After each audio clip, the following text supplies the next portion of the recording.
We have a caller from Layton, Tim. He has a question about the power of the purse. Tim, you're on the line with Senator Lee. Thank you, Senator. Just got a quick question. It's a two-part question about Congress's power of the purse. The first one relates to why hasn't Congress, it seems, used that constitutional authority to control some of the unconstitutional behavior of the president in restricting funding to specific programs and things that he wants to do. And you know, what is so bad about shutting non-essential parts of the government down, and why are Republicans seem to be so fearful of that? The second part of the question is, and this is one I've never quite understood, is why do the Republicans get blamed for shutting the government down if Congress passes a budget bill and the president vetoes it? Why doesn't he get blamed for shutting the government down after what Congress has already passed? Okay, great question.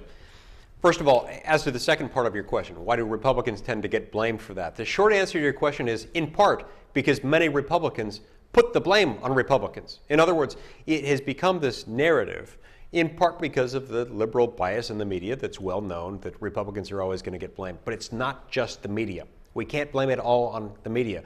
A lot of this message comes from fellow Republicans. Fellow Republicans who, to my great astonishment, my great dismay, and my everlasting frustration, are willing to say things like the following, saying any member of Congress, any Republican who says, I'm not going to vote for a spending bill that funds X or Y or Z, to say that anyone who proposes such a thing is somehow threatening to shut down the government.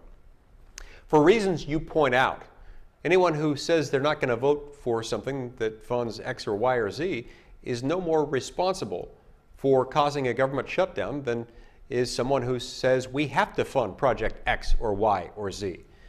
It was always contemplated by the founding fathers, and it has always been the case throughout American history until very recently, that Congress has utilized its spending power to withhold funding from those programs that Congress deems repugnant.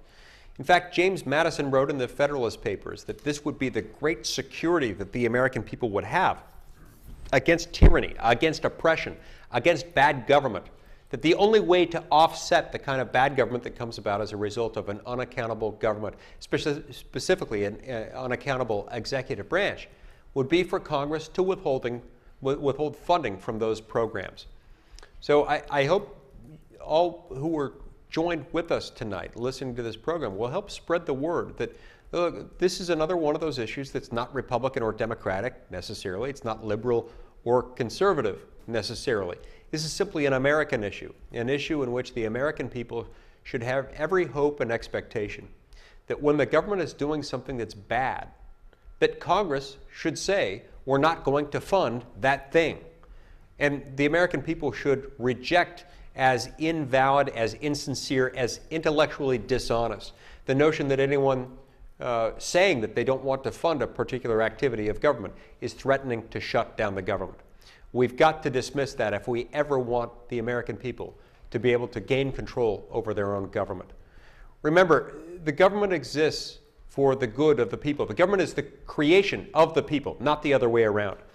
We exist to be benefited by the government. We don't exist to serve the government, and I hope that will always be the case. In order for that to be the case, we have to get the American people back in charge, and in order for that to work, Congress has to gain control over the power of the purse.